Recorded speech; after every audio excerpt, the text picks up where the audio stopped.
the basement, no longer alone, with my homegirl Terez on the microphone. Music, politics, or just chatting it up. Brunch in the basement, see that's what's up. You never know who might run through. Legendary artists or someone brand new. You miss a lot when you miss one day. At least that's what I heard somebody say. But it doesn't really matter what whoever says. It's always a good show with JaVonne and Terez. Yeah. Brunch in the basement with JaVonne and Terez. Yeah. Let's see who we got today or what we doing today or whatever it is, it's gonna be good. Woo! I love you all so much. Just that's the first thing that Adam and Eve. we can see you now. I know, and thank God. Yeah, that's generally the response we get from everybody, but we keep it clean. Hey everybody, I cannot tell you just how fraggin' excited I am for this particular show. Today's special guest is going to blow your socks off. That's all I gotta say. So I'm gonna give you a minute. Go get your friends, go tell your mama, I don't care who, but everybody needs to be paying attention to this particular show. As a matter of fact, Nathan James is already up and ready. Okay. Good morning, Nathan. I have not yet heard from Terez. I'm sure she's on her way in. I see Gigi sitting in the virtual green room, and you know, I'm just saying she getting herself together. I'm getting myself together, and I just don't know. I don't know how I became so fortunate as to be able to get some of the guests who have come through this show. But I do want to say from the jump that Nathan is responsible for us getting council person, I'm going to say, but council person Jess Branas, who I've been in communication with all this week, and she's just dopeness, you know. So with that, I'm thinking I may as well just bring Gigi on because I'm feeling so excited. I just want to get things rolling. I mean, you know, typically what I would do on a day like this where Rez is running a little late, I either start with our Black History moment, which I might just do that at the top because I have a feeling that once our conversations get started, it ain't going to stop. Because as you know, there's just too much going on politically. There's just too much going on in the world. People are scared. People are angry. People are freaking out. People are shocked. Some people are just stupid and sitting there like, what? What are you talking about? Like, okay. So what I think what I'll do is just do the Black History Month, not Black History Month, but our Black History moment, which is something that we do every week. If you're new to the show, I want you to run over to YouTube, WJBR Internet, and like and subscribe, follow us there, and then your comments, you can put your comments there in the chat. Okay, so there's so much going on, and so what we'll do is, we'll just kick it off with our Black History moment, and then, you know, we'll just get things rolling, you know. And again, tell somebody because we need to share this space. This is your space. This is your opportunity to say what's on your mind. And actually today, you know, hopefully out of this discussion, maybe some ideas. I can't even say answers. I mean, maybe we will get answers. I don't know. But maybe at the same time, we could come up with some ideas. We can cook together. Let's all put a little something in the pot, make a thick stew, and bust it out. So anyway, relevant Black history moment.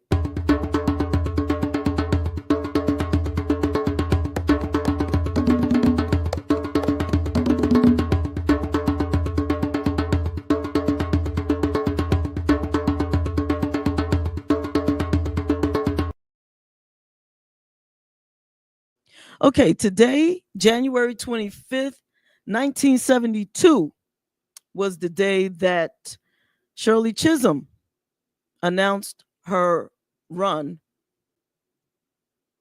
for the presidency. First African-American woman to ever do that. She was also the first Black woman to become a congressperson. So I think that is important and worthy, obviously, of giving some time to, giving kudos to, honoring. So let's go. Before Auntie Maxine, before Barack, and before Kamala Harris, there was Shirley Chisholm. I stand before you today as a candidate for the Democratic nomination for the presidency of the United States of America. Shirley Anita St. Hill Chisholm was a Brooklyn native with West Indian roots. She attended Brooklyn College and Columbia University, where she earned a master's degree in elementary education. First a teacher, then a daycare center director, Chisholm decided to take a crack at public service and served 2 terms in the New York State legislature.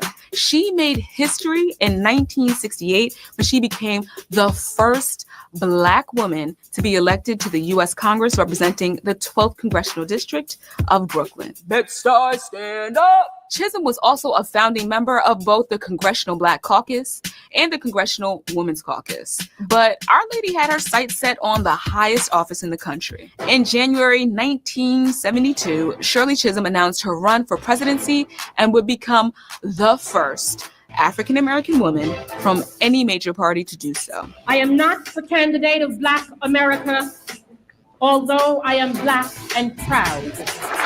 I am not the candidate of the women's movement of this country, although I am a woman, and I'm equally proud of that. I am the candidate of the people of America.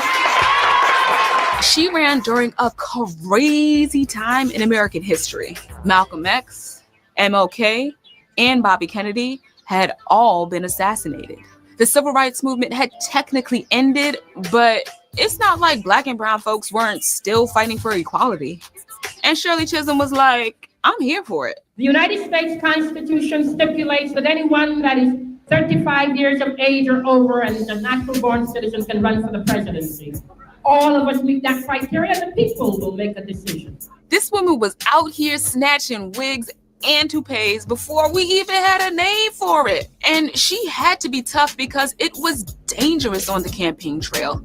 During the 72 campaign, fellow Democratic presidential candidate George Wallace was shot 5 times and left paralyzed from the waist down. Chisholm was also a target. She was attacked 3 times physically over the course of her presidential campaign, and once by a person carrying a 10-inch knife. Speaking of being stabbed in the back, feminists and Black members of Congress were split over Chisholm. The idea of having a Black woman president in 1972 was just too much for them and voters. So after fighting the good fight and with 152 delegates at the Democratic National Convention, she lost the nomination to George McGovern, who would go on to lose to Richard Nixon. And we all know how that ended. I shall resign the presidency effective at noon tomorrow. Chisholm passed away in 2005, but her legacy lives on. In 2014, she was honored with a Forever Stamp, and in 2015, Chisholm posthumously became the recipient of the Presidential Medal of Freedom. When asked how she'd like to be remembered, she had an answer. I'd like them to say that Shirley Chisholm had guts. And I'm proud to say it. Shirley Chisholm had guts. It was a revolutionary act for a Black woman from Brooklyn to run for president in 1972. A fearless, outspoken catalyst of change, Chisholm was unbought and unbossed. Shirley Chisholm, we salute you.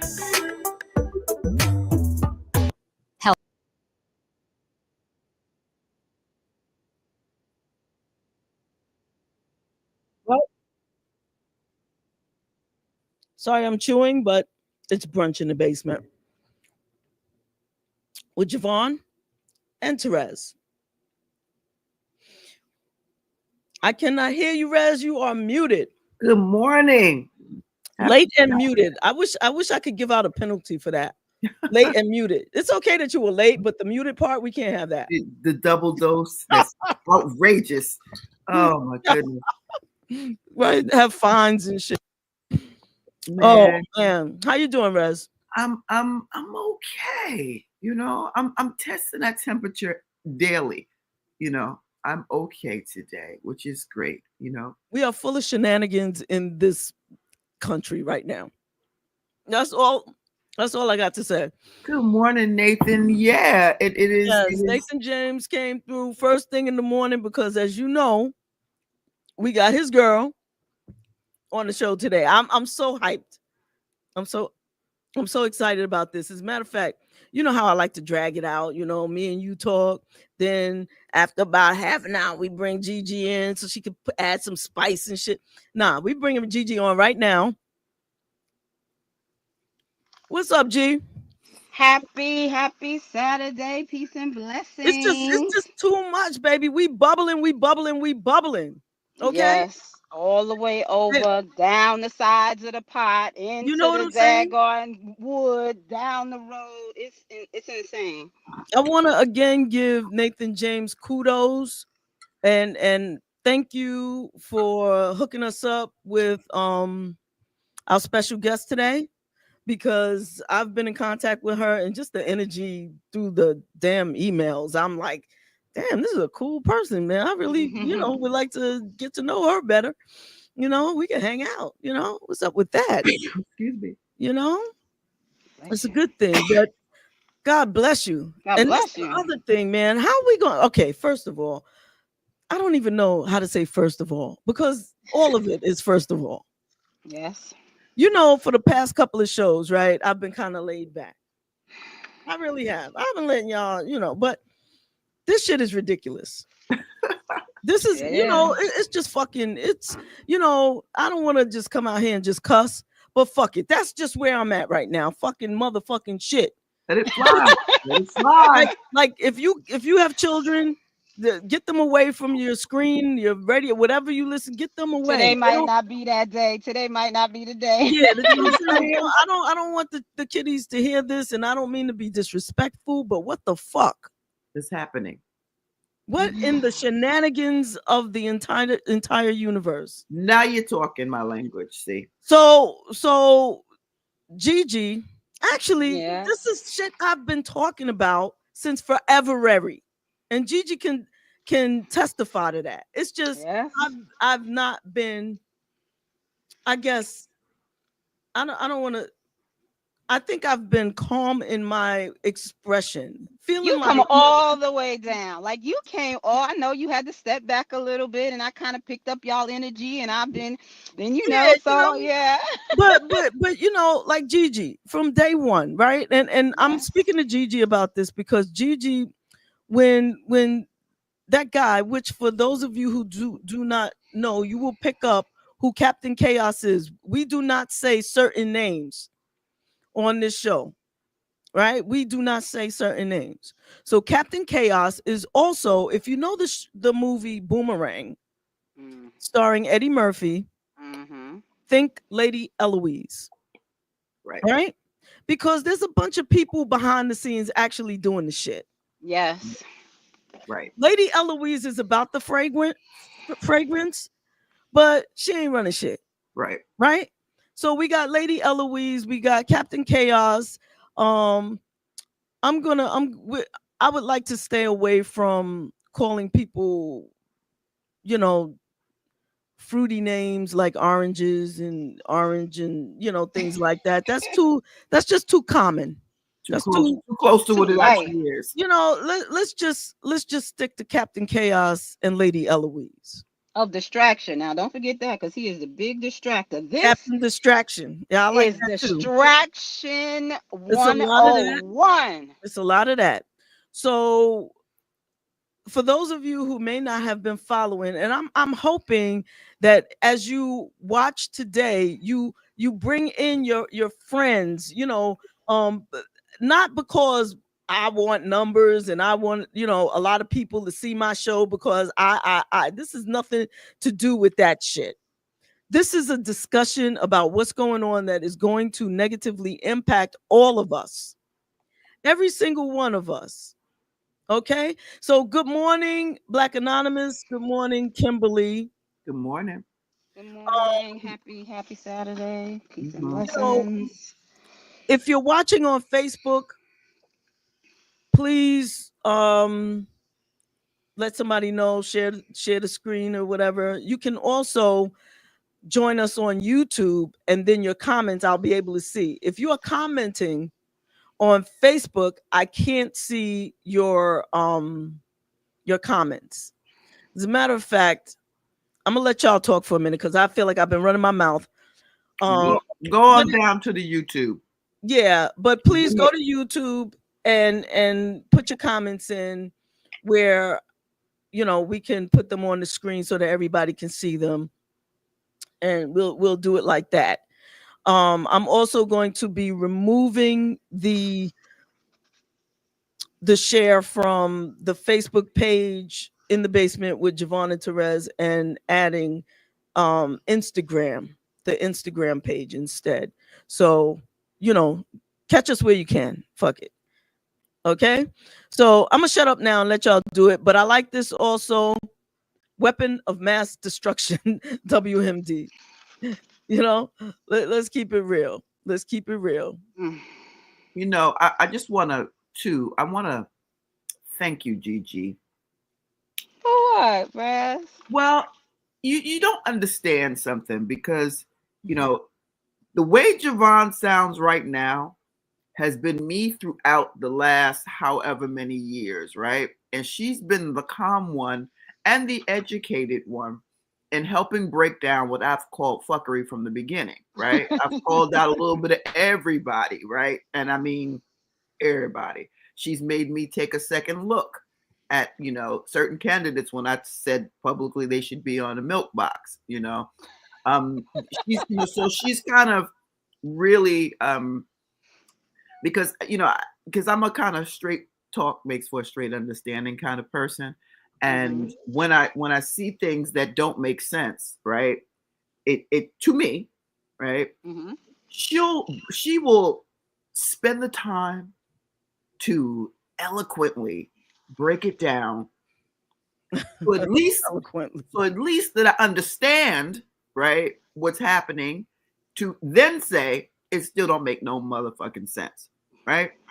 And we've gone back and forth, and she holds space, and then I got to the point where I was just like, yo, I cannot watch television because it sucks you in and then spits you out, and I literally would be walking around my house moody. So I figured before I get put out, I need to chill and dial it all the way back, right? So I literally had to, like put a parental control on my own.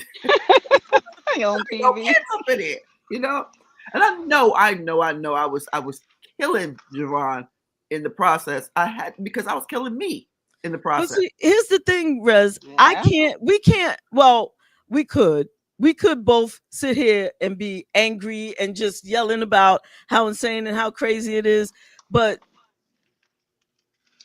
just to yell about how fucking upset I am in this kind of platform, I just feel like my goal is to educate people. I just want people to learn, and my heart of hearts, in my head, I'm like, these dumb motherfuckers. That's the way I think of all of these people. People that comment dumb shit, people that voted what I believe is the wrong way, different from me. Just people that spew dumb shit. Black people who voted the wrong way, in my opinion. White women who have voted the wrong way, in my opinion. Poor white people, poor black people, rich white people, poor white people, black, poor, rich, fucking Puerto Ricans. I don't give a shit who you are. You're all going to be affected.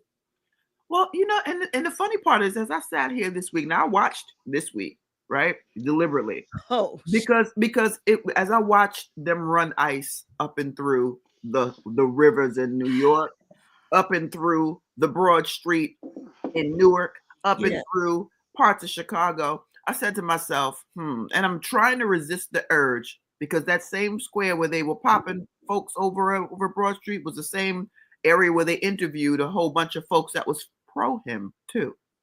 I just thought that was the irony of it all. Y'all sat there down to the election time and was talking about how much you supported him. And then he came and sent his troops right over in the same area and took a lot of you in, including a U.S. citizen. But I digress. I just said, wow, that's interesting. So as I talked amongst my peers, they were like, a lot of them was like, good. And I don't want to be that chick, right? Although I'm resisting the urge to say, you asked for it, you got it. You know what I mean? Because I said, this particular Black woman is going to rest. Is going to rest. And as I look and watch it downplay, which I thought he wasn't going to be a man of his word. Like, which I thought. No, I was saying it the whole time. If he himself didn't do it, Lady Eloise wasn't doing shit.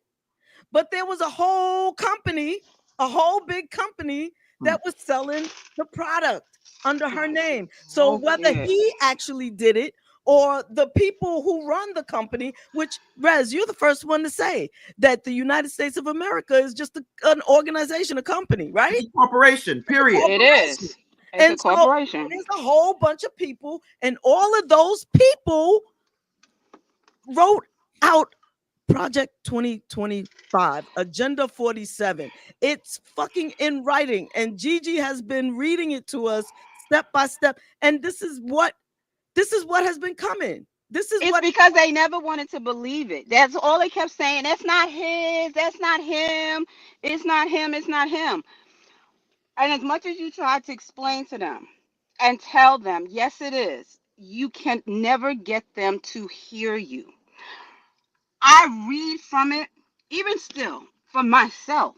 It is difficult for me to look at all of these things that he has put in place and then turn around and say, dang, this is really happening. Like, this is really happening. These words are true, and it's happening. Now I see why. If I ever send anybody a meme that has Michelle Obama's face on it, please understand it means I ain't coming. And I understand keeping your whole entire energy. And I don't care. I'm making up my own narrative as to why she didn't show up for the funeral, down to the funeral. I'm making up my own narrative.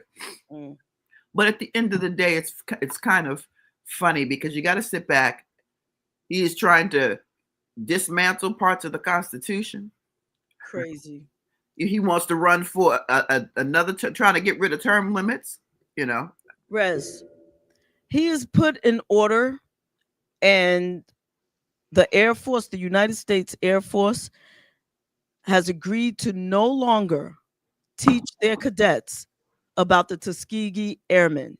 Oh, He intends to whitewash the history. Everything. Wait. Now this is where I got to. Thank you for bringing that up, JaVonne. And I've seen some posts out there that says, they're taking away Black History Month.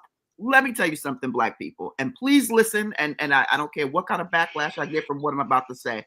All right, we celebrate Black history 365 days a year. Correct. And it is up to you.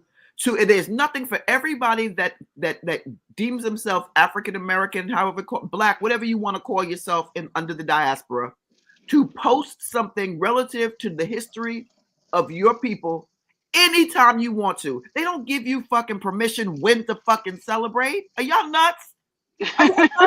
And taking it away from us. Who the fuck are you? What the hell? You sound crazy as hell. And they taking it away. They didn't give it. And they didn't take it away, okay? Here's the thing. When we do or what we do. So relax that. Okay. Yeah. Post now gives you the freedom to post every damn day. And on this show, okay, we post anyway. Don't have to be February, and I don't need permission. The end. Exactly. But here's the thing. PG, I think your car or something, you got to put your headset on or something. It kicked off my headphone. Okay.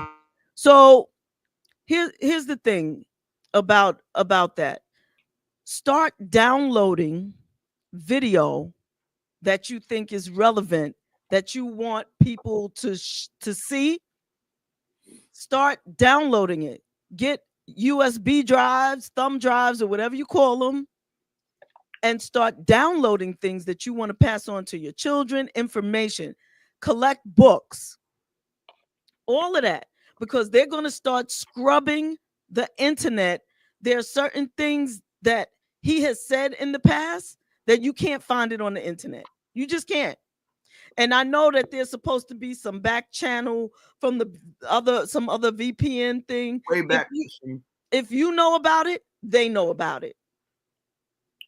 This is what I've been trying to say from day one. I just ain't been screaming. I just been saying it. Like, like from day one, from the time he came down the fucking escalator. Like, are we serious? Mm-hmm. And although I my demeanor has been calm, I don't think people will take me seriously if I articulate the way it comes in my brain, and I have to slow down, think about it, and try to be articulate and try to be something that people can, because I have you to be angry. You could yell all you want. You could be that one.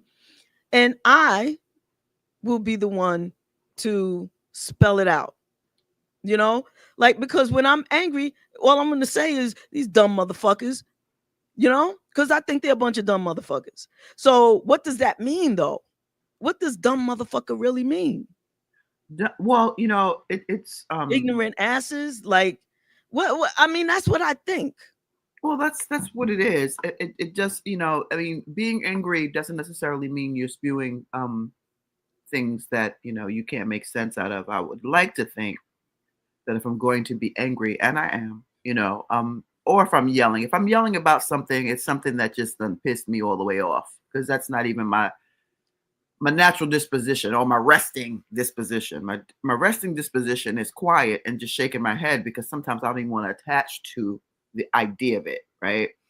For Captain Chaos and his minions, it has become a full-fledged dance every day. Now, we have a choice whether or not we want to connect our central nervous systems to it or not.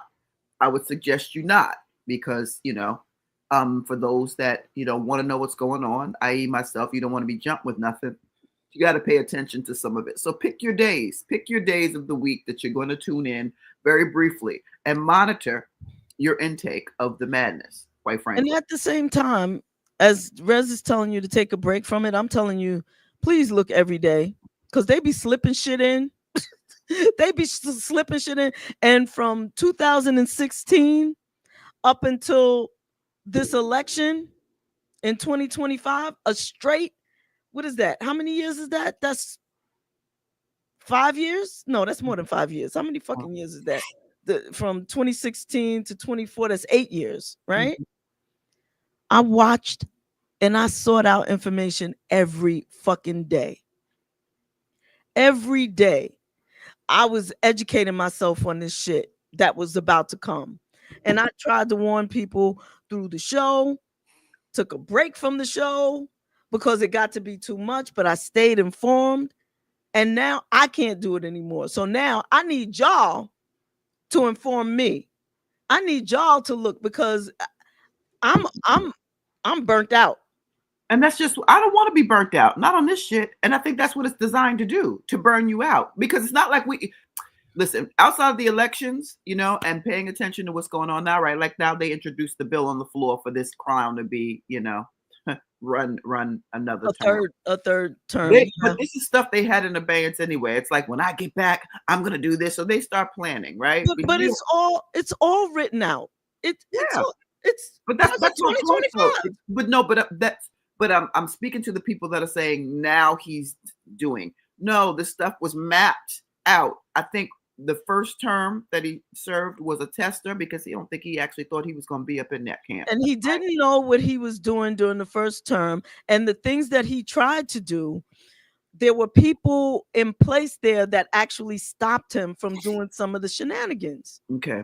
So now what he did was he put people in the Supreme Court, right, which is the big thing, the Supreme fucking Court. Well, they put their foot down on that well, let's just see how far down. Let's see. Let's see how much the Supreme Court is going to be in bed with him. And then I cannot wait. You know what, Jess, I'm gonna bring you on a little early, if that's okay, because my heart is broken.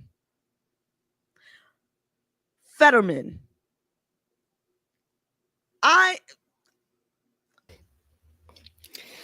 My heart is, that dude fooled me. He tricked me. Everybody, this is council person, Jess Branas of District 2 in Pennsylvania. And this person right here flipped a deep red district blue for the first time in 75 years. Ooh. That's phenomenal. Also, some of you may know her from Let's Be Real Radio, which I'm a fan of. So good. I just wanted to bring you on and thank you for joining us. And again, thank you, Nathan, for hooking us up. Yeah, big shout out to Nathan, because he has been my political counterpart for a long time, and I owe everything to him. He's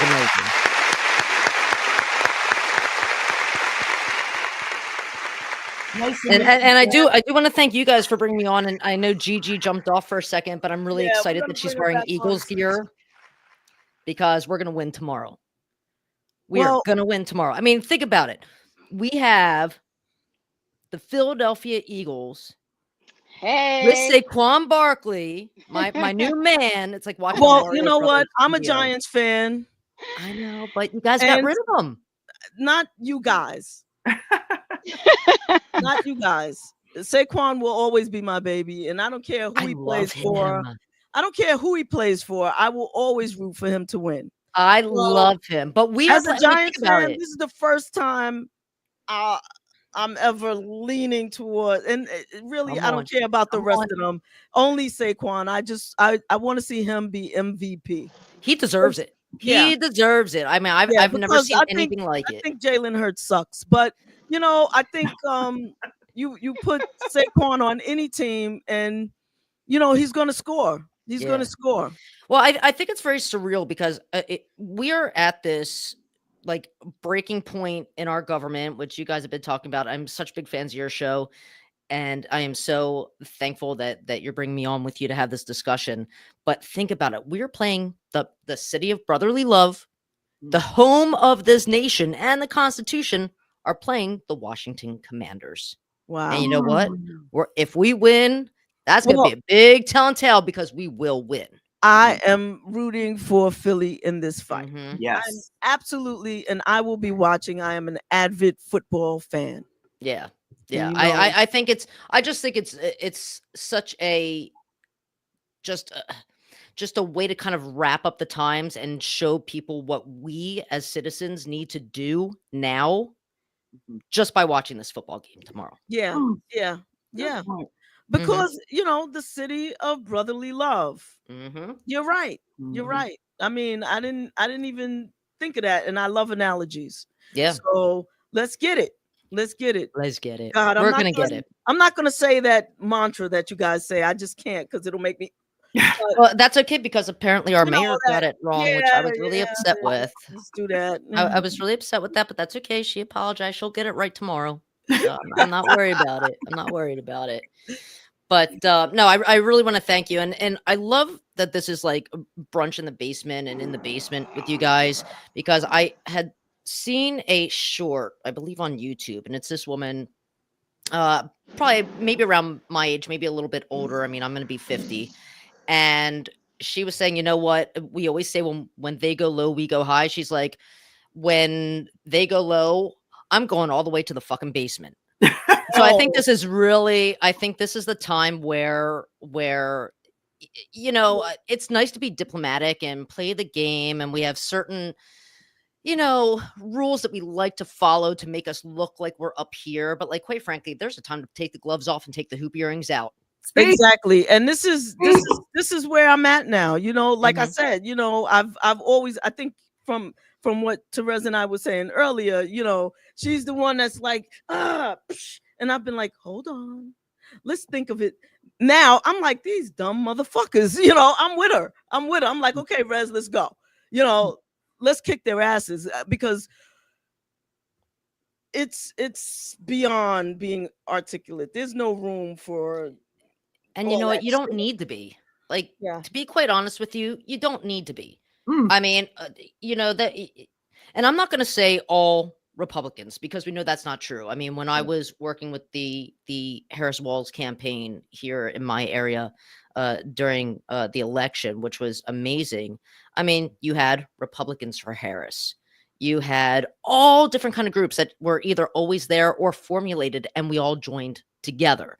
So we can't just say Republicans, because there were Republicans. I mean, I still, to this day, I would take John McCain over this crap any day. Oh, absolutely. You know what I mean? And Absolutely. He was an upstanding person. So, I mean, we may not agree on policies, but when it came to certain things, look at what Liz Cheney did, Adam Kinzinger. So we can't make it at this point a political issue. It is now a moral issue. Where are we morally as people, and are we ready to get down and dirty and say, you know what, we don't have to be nice about this anymore. We're not going to create violence, but we don't have to be nice. Right. You know, it's, they are the side, well, the Captain Chaos team is the side of what's good for the goose is not good for the gander. Right. And I'm tired of playing that game. Right. Because if you're going to play that game, then you're going to have a shutdown, because I'm ready to play. Listen, and I've been saying it, Jess, thank you for that. And I'm grateful that you decided to step on with us today. Thank you. I've been saying that from the beginning, you know, like, I just don't think that they were listening. And I say they, the proverbial they, right? Listening, because I've always talked about what happened during the pandemic. One thing we learned during the pandemic, that when we wanted their attention, well, this happened because we couldn't go outside. But it was interesting if you were paying attention, because you shut them down economically, they're willing to do anything to get back on their situations, right? Including send you out a little stimulus check. And to be quite honest with you, when those original stimulus checks were sent out, and remember, everybody was so excited because it had, you know, President Donald Trump's name on it. When normally it would say like U.S. Department of Treasury. Yes. Because when Biden sent his out, it said U.S. Department of Treasury. It did not say President Joseph R. Biden. Right. So a lot of the things that, and we know this from now President Captain Chaos, whatever you want to call him. I know you don't like to say his name, but he is, and this is where it gets sticky, right? He is a master of marketing. Right? He is a master of entertainment. We are now in a internet-driven society where everybody needs information fast, or they don't even want to do their own research. So I'm very thankful that ladies like you come on and do your research and try and educate everybody else. But he was able to do that to keep promoting his name. Right. When I first ran, and not for council, I actually had first put in my name for the Pennsylvania House. And I did that because I worked for the House.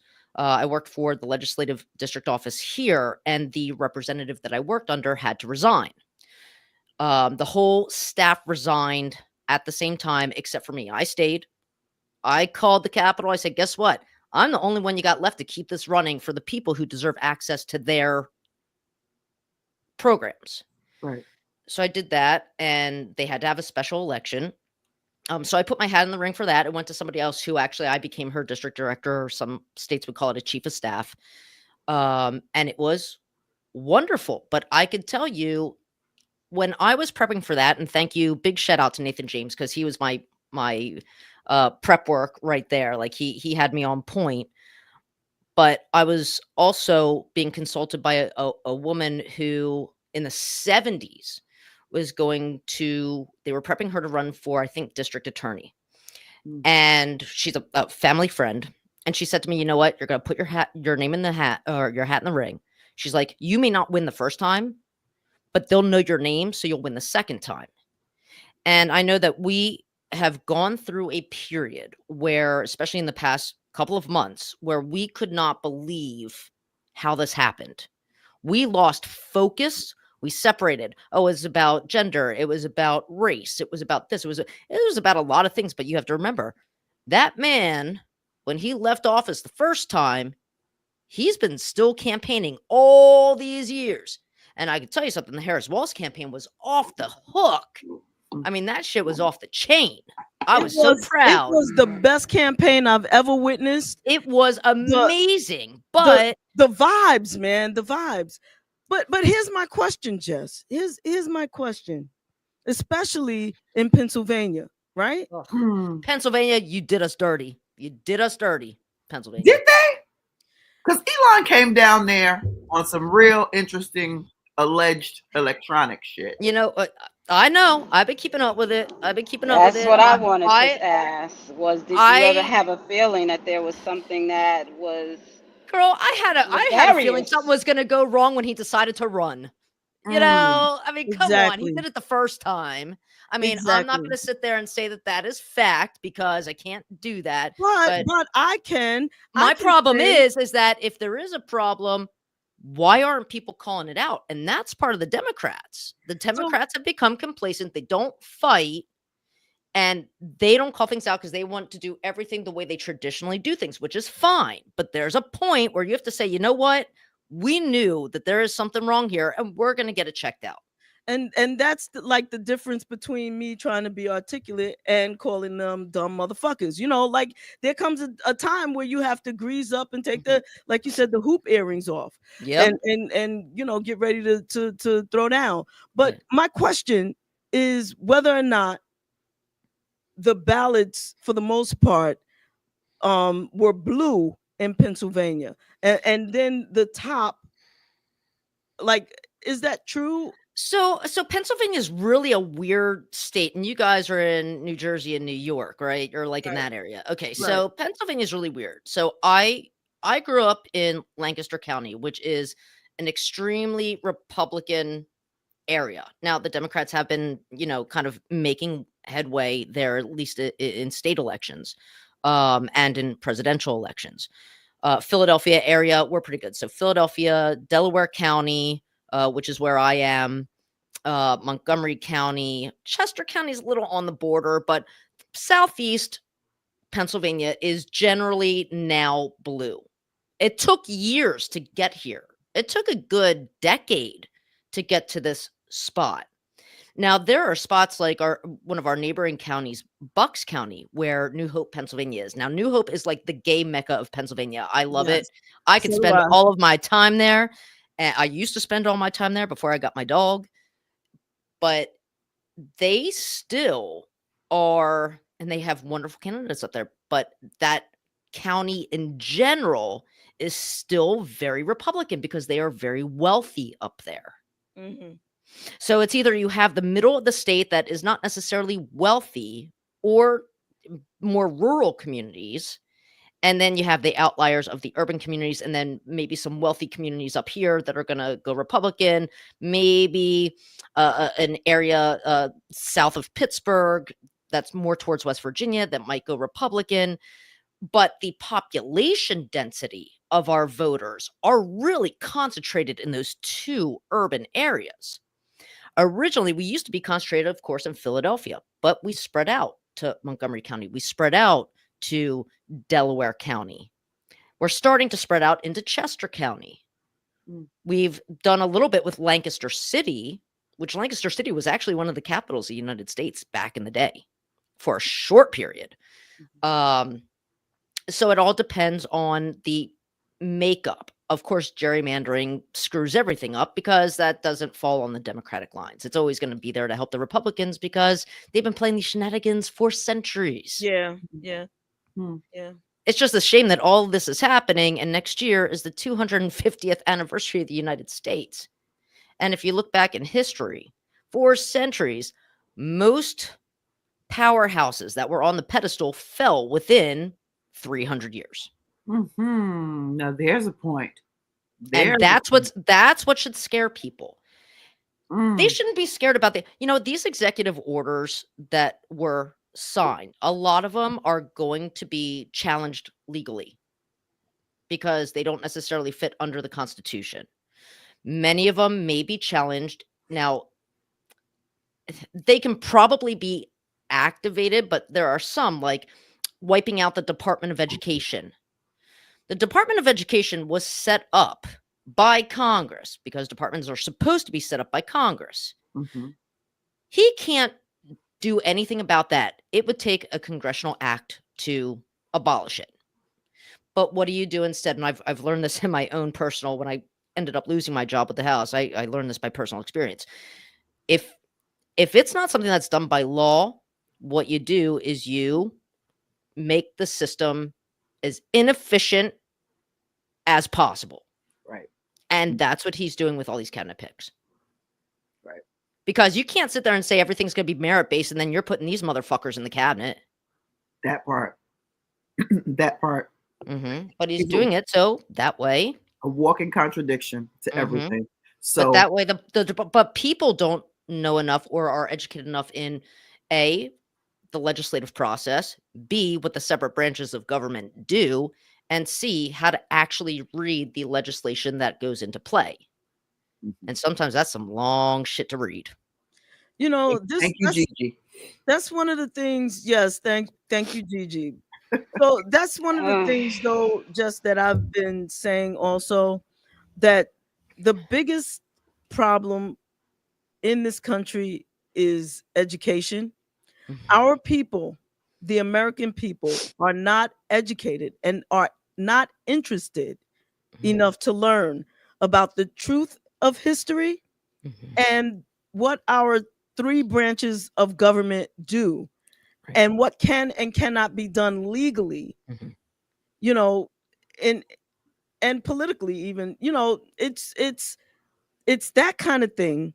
And why is there something like racism? Why is the homophobia the way it is? Why are we focusing on immigrants who are here to help us, who actually add to our economy and to our way of living, and to we're all immigrants by one way or another.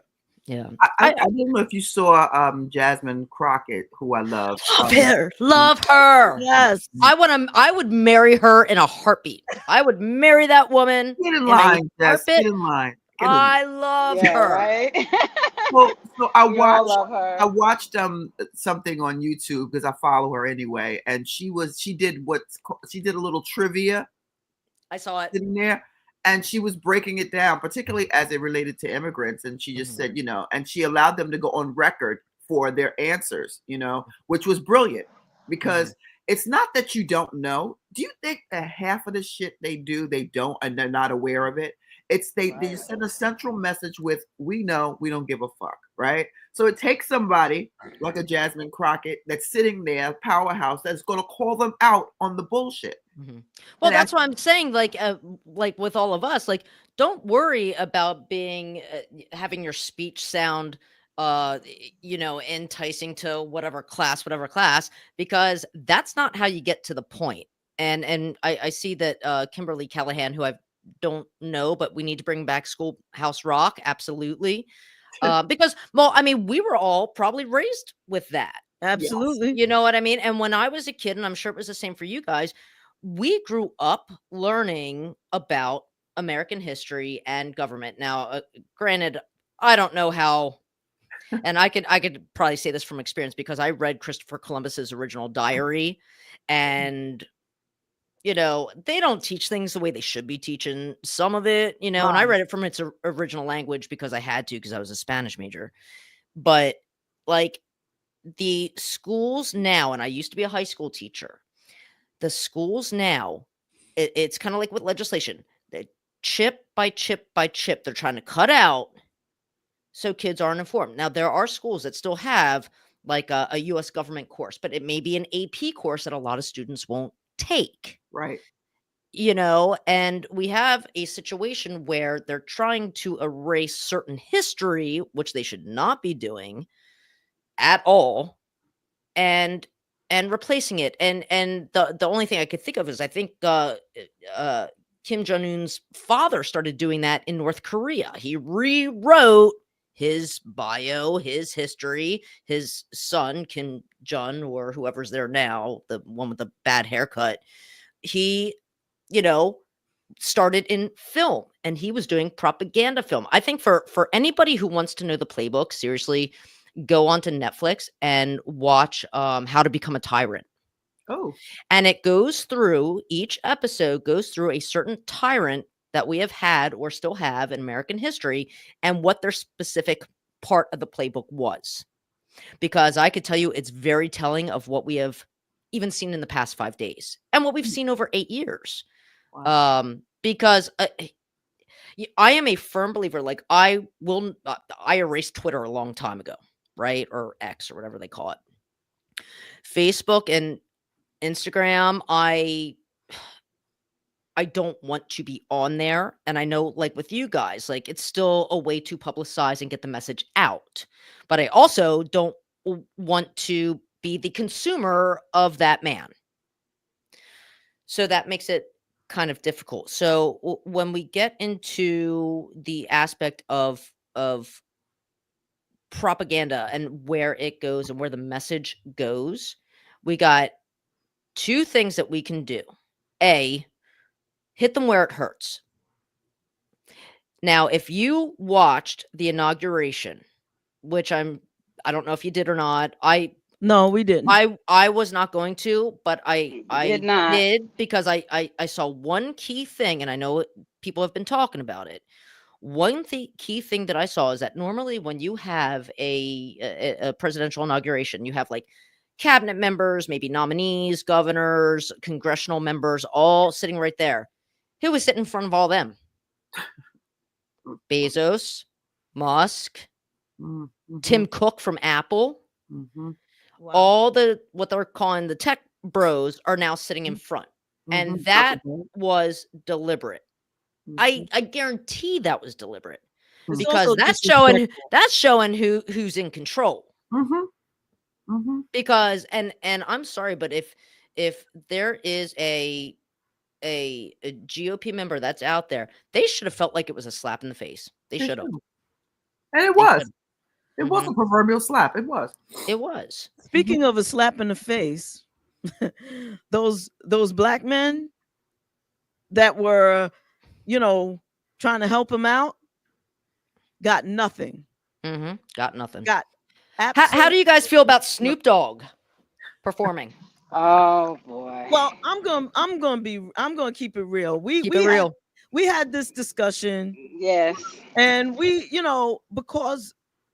because we respect entertainers, and oftentimes we have entertainers come through, and some of us are connected to certain entertainers, right? Right. I always don't want to step on anybody's toes, but straight up, I'm gonna say I'm cool with whatever, and disappointed in Snoop, because even I don't care how much money it was, you don't sell out your people. And now after some of these executive orders were put out, he should feel damn stupid. Well, from what I That's how I understand, feel. well, I'm gonna say it, and I hope I get checked for it at some point. Don't care. You have to be careful about what deals. He's more about the deals that are made backdoor, right? So allegedly, I'll say, that Trump pardoned somebody that was very connected to Snoop, and he made a decision because this person was one of the former owners of Death Row. So it was a lot. It was about a lot more than what met the eye, you know. And you always have to, with this guy, you always have to look under the other rock because he's negotiating. Like, I think personally, there's going to be a lot of backdoor things and barters made. You know, I think that he's going to pardon old boy in New York, Eric Adams, and then drag him for filth because he's angry with New York. Him and he's going to drag. Most definitely.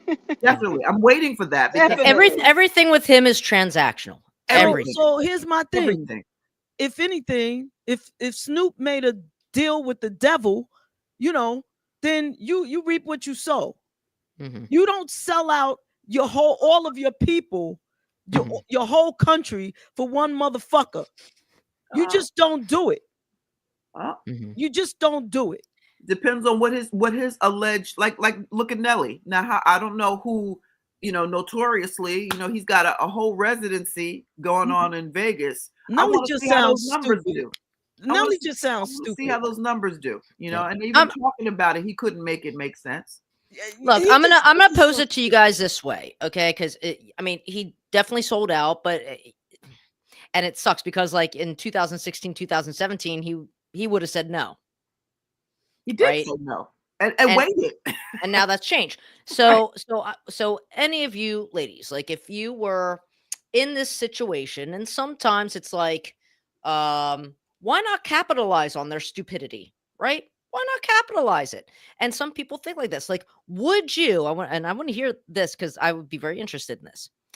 You know how people open like Amazon stores, and by the way, I got rid of my Amazon. And I have 2 books on Amazon, which I am now going to have to just sell on a private site because I'm like canceling out Amazon. Like I am one of those people that like, if you screw with me, then I'm not going to be your consumer. You're not getting my money. However, there are people who could play it another way that would say, you know what, and I've seen it. You know what, we're going to play off these crazy Captain Chaos supporters, and we're going to create products and sell it to them because they will buy it. And I'll go away with millions. Screw it on their stupidity. Would you, for example, and I hate to say it this way because this is just an awful way to say it, and I would never want anybody to do this. I think it would just be such blasphemy. But if you decided to utilize Amazon and sell toilet paper that has the Constitution written on it and sell it to the Captain Chaos crowd because you know they would probably buy it, would you do it? If it made you a millionaire and you could say, done. If I did it, I would change some of the language of the Constitution. Yeah, because obviously it's a federal offense. You really shouldn't be doing it, but they don't seem to care about federal offenses. Right. And if I did anything, it would be to dupe them all. So what the product that you're buying, sort of like what Captain Chaos does, the Make America whatever, outsourced made in China. Yeah, exactly. Exactly. He's duping them, so I would dupe them because they're fucking ridiculously, idiotically ignorant. But I mean, that's just an example. Like, so there are some people like I am not going to capitalize. I would not want people to be my consumer that believes in that stuff. I could probably make a lot of money off of something, but morally, I'm not the person who would go and do that. I'm just not. I just don't have the patience for it, honestly. But if I thought, I don't know. I don't know. In a moment like right now, maybe I would because I'm pissed, you know. But I don't want no parts of those people. I have to have a master plan to funnel it into a space. Like it wouldn't be to make me millions. It would be to funnel something that I knew was making a difference in the world for more people. What if you did something like that, but then the money that you received, the profit that you received, you donated to an anti-Captain Chaos. Well, it would have Havoc to be group. for something like that for I'd me. have to anyway. funnel it. Yeah. Yeah. That would piss them off a lot. Yeah. Yeah. It would You know, be, I mean, it's just, I mean, that's reality. That's the reality that we're in.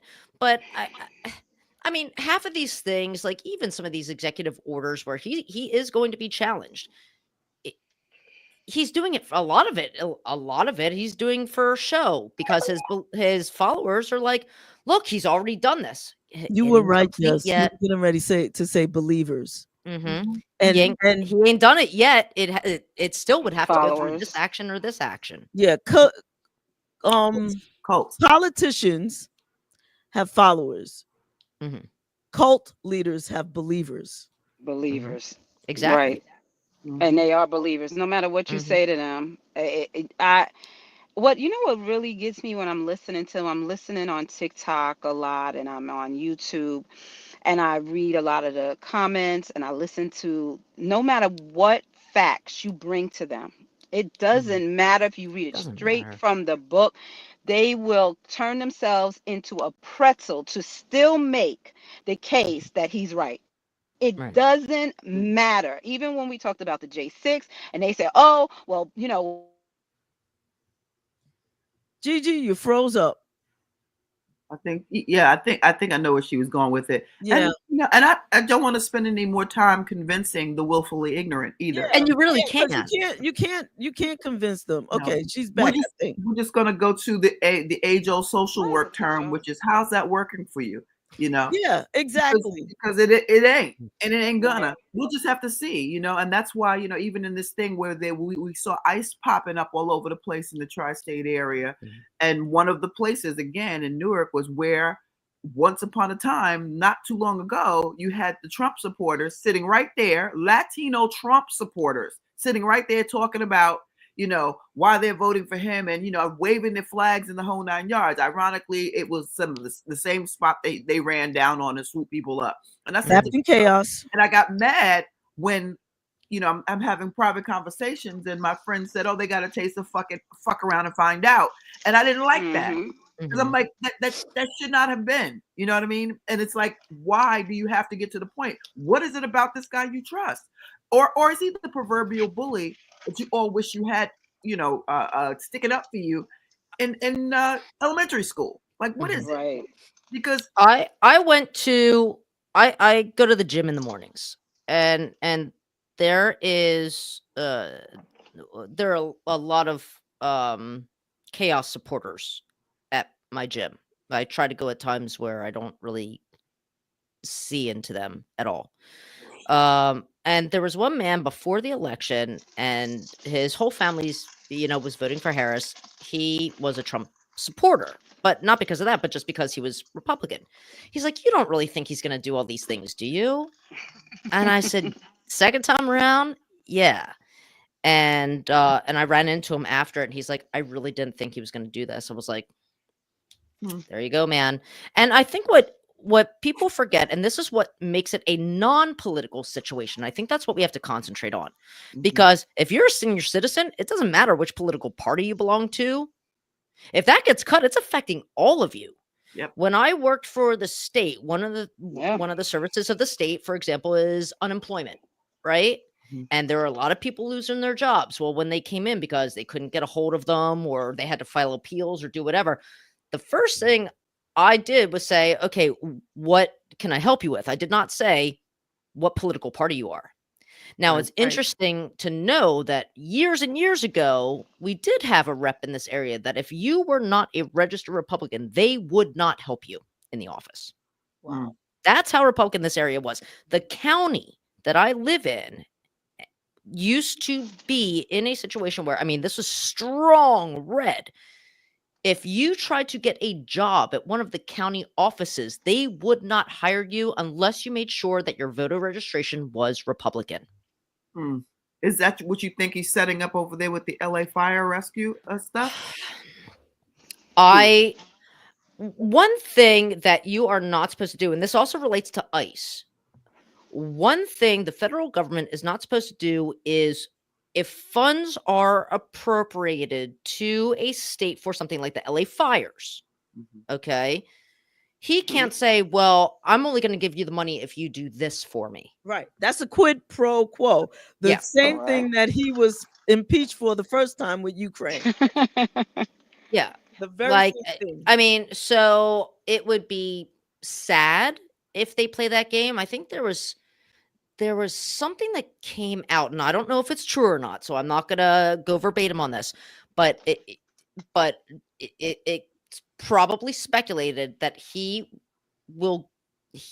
tried to say, well, if you require voter ID, I will release those funds to you. Yes, it was two things that he said: the voter ID, and there was something else. Okay, so you saw it too. Yeah, I did see it. Now, I don't know if that's fact. I don't know if that was the conversation. I don't know. It's just a shame that and Governor Newsom has been a very vocal person.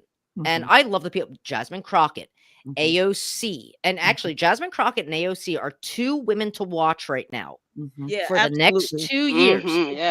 And one of the reasons is because AOC, even though she did not get elevated into the whatever ranking member position that she was trying to go for, but she is on the Energy and Commerce Committee, which is huge because that's one of the 4 major financial committees on, in the government. Right. So Jasmine Crockett is now the, I believe, vice ranking member of the Oversight and Government Reform Committee. And the subcommittee under that is Doge. Ironically, No. I think, and what many people don't do, which I wish they would, and it's not sexy. I mean, you guys remember COVID, right? And everybody all of a sudden was like reading up on everything and trying to learn how to work the stock market and blah, blah, blah, because nobody had any money. We had to figure something else out to do. And people started getting into finance, which is not necessarily a sexy topic. Well, guess what? Legislation ain't a sexy topic. It's not. It's grueling to go through. But and not just for the federal, but for state and local, everything, especially with the, wonders of the internet, everything is viewable. You can watch your committee meetings for the federal government. You can watch your state Senate meetings, your state Congress meetings or representative meetings. You can watch your local school board meetings. You can watch your local municipal, borough, city, township meetings, county meetings. All of those are supposed to be public, and you can always go onto websites and read minutes if they haven't been made public.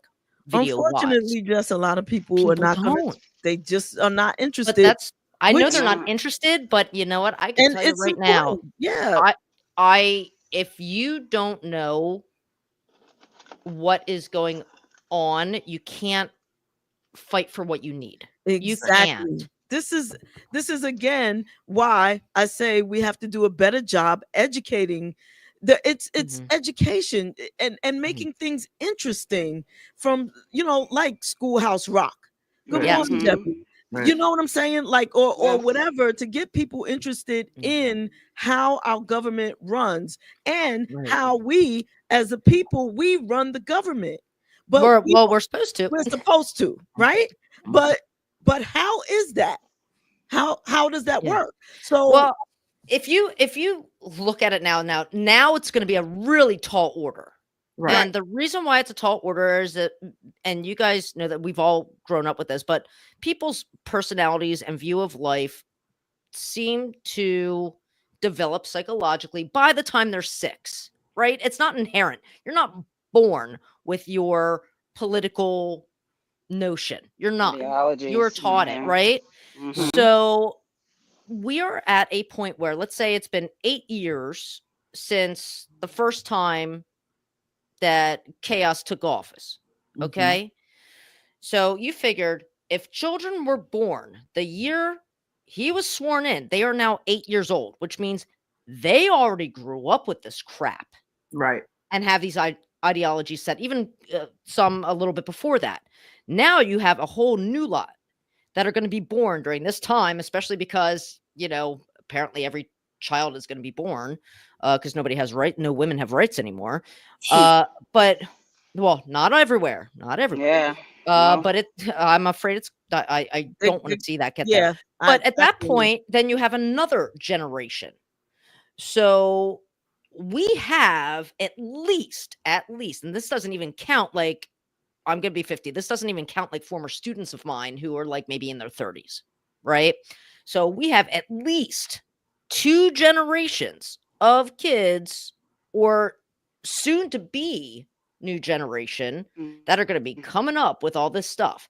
The problem is that it's going to normalize the behavior, because they're going to see it and they're going to say, this is how I grew up. This is how it is. So there are things that people can do. So for example, I have a dog named Nacho. He's a black pit bull, beautiful. He is manipulative. He gets whatever he wants. Everybody loves him. He helped me on my campaign, all this other stuff. So I have 2 other books when it deals with LGBT relationships from, about 10 years ago. I decided to write a children's book. Nacho goes to Washington to fight for the rights of pit bulls. And it turns out to be this whole thing, because public policy is supposed to be public policy. That means the public comes to you and says, hey, listen, I don't like this, how this is going. Here are things that I thought of. And you can always meet with your reps. You can meet with your local council or commissioners. You can meet with your Congress people. You can do all that. They have offices, right? But I think it's at a point now where we have to take it down to the basics, because schools are not going to do it. We have to start enabling the anti-chaos families, Right. these resources, so that they can read it like a nighttime story, and their kid, this dog's handsome. Believe me, their kids would read that 20 times a day. But guess what? In a month, because kids are like a sponge, they're going to know how the legislative process works. They're going to know that some of the shenanigans going on in here as they grow up are not how it's supposed to work. Right. So it's kind of like we have to build it from scratch. Yeah. But we have to do it together, because if you took every minority on the census, the percentage of minorities on the census in this country, we are the majority. The Jews, the Middle Easterns, the Muslims, the Hispanics, the Black community, like the Japanese community, the Chinese community, you bring us the LGBT community, the hopefully mostly women community, because some of them, have scattered to the other side. But if you took all of us, we outnumber them. We do. Absolutely. We outnumber them, but people get afraid, and now they're really afraid. Local police departments are afraid. Yeah. State police departments are afraid. But if those departments are not accredited to deal with federal issues such as immigration, guess what? They don't have to let them in. They don't. You make a great point. And also, I think I have people a quick question. who What would be the first grassroots thing that you think that we could do within our local communities to galvanize and fight back? Good question. That's a really good question. I mean, if you are not a part of advocacy organizations in your community, or if you are not a part of whether it's the Democratic, most right now, the Republican committees, they are going to be the Trump committee. Okay, that's just said. If you are, for example, somebody like I know one of the guys who helped organize Republicans for Harris. Amazing. He fears for his life just because he created that. You know what I mean? So it's about getting those being in places where the community is going to gather. Kind of like when you guys started this show, right? You went to where people were to promote your show. Yeah. So you need to go where people are that have the same interests as you to have that conversation. You need to talk to the people who follow your ideas of how it's supposed to be, as far as school board members, as far as your local government. Get involved with them. We have events. Representatives have events. Senators have events. Go to those events. Get to know the people that you need to know and the people that support them. Yeah. Follow their websites, social media. Follow their websites. Get their emails. Mhm. But I think sometimes, and I don't know if you guys are on Blue Sky or not, but I see a lot of things, and this has been across the board, and it's always been like this for years. People are like, call your congressman, write to your state senator, do all this stuff. They don't see those. I will tell you right now, they don't see those. You know why? It was people like me who was the one that was responding to those with the help of the department at the Capitol or this or that. They would write that correspondence. I'd send it out. I mean, if you have a good elected official, now not on local level, it's just us. We don't have a staff. But when it comes to your state or federal officials, make an appointment at their office. Go to one of the events that they're hosting locally. They all have local offices. Their offices are not just in DC. State reps especially. Senators especially. If they are good, such as mine was, I would get the correspondence based on whichever legislation somebody was asking about, whether we wanted to oppose it or support it or whatever, because that's usually the situation. You know, these advocacy groups have like mass things online where it just like shoots out to like everybody. But like my representative that I worked with was really good because she would look at it first and say, you know what, I support this legislation, but there are some things in here that I don't support, or I wish they would fight harder for. And that way we would cater the message. But most of them don't do that. Really good ones do, but most of them don't. So you're saying that the best way to, from the inside out, information, this feels like intel, right? So from inside out, you're saying the best way to communicate with the officials of any level would be to go in person. In person. I mean, think about the organization Indivisible. When they came on the scene, I mean, they ransacked an elevator that a congressman was in. And they were saying, listen, unless you take us seriously, guess what? We're going to get you out of office. And that's the one thing so providing instability to those people that are on the crazy side, let them be unstable in their offices. Flood them with things that their staff has to deal with. But at the same time, the only thing that they are worried about, they're not even worried about a general election. If there's somebody that's been there for a while, they ain't worried about a general election. They're worried about being primaried because some of them weren't going to make the votes that they made this week on cabinet members, but they did it because they were afraid, because big corporations are in there. They're afraid that they will lose their primary to somebody that those corporations are going to put more money towards. That's what I wanted to address with you about Fetterman. Isn't he a Democrat? What happened? He is. What is going on? You know what? I don't even know. Honest to God, there's those moments where you just sit there and you shake your head and you can't figure it out. I don't know what happened. I don't know what happened. And quite frankly, like, I mean, when he was first on the scene, I liked him. I still like him. I don't know if I think some people, I think even Democrats, I mean, think about it. There's some Democrats that should be speaking up that don't. Because I can't see, you know, JaVonne or Terez. All right, Gigi, I had to mute you because while you're talking, she was talking, and just hands up when you're ready to speak so that we can bring you back in. I don't know what's going on. I think she said she couldn't see you. Oh, hold on a second. Say that again, Gigi. Can you hear me? Yeah, I can hear you. Okay, we but can you hear can't you. see me. Yeah, we can see you. Oh, and I couldn't see y'all. That is so funny. So now y'all just popped up back on my screen. Okay. All right. So I just want to address this for one of the listeners. Kimberly is saying, and we know that the ICE is doing the rating and etc. So farmers in Bakersfield, California, largely supported Captain Chaos, and since he's threatened to round up folks, their workers are afraid to come to work.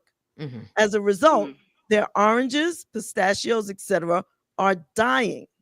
So they're concerned. The concern is the prices of food going Mhm. up.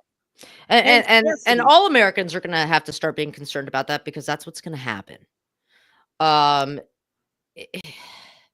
It was supposed to be a situation, not even that this was an okay situation, but if and I have gotten this question here in Pennsylvania over the past couple of weeks, and people are concerned. Well, if somebody is, and I don't say illegal, undocumented, Right. right, and they commit a crime,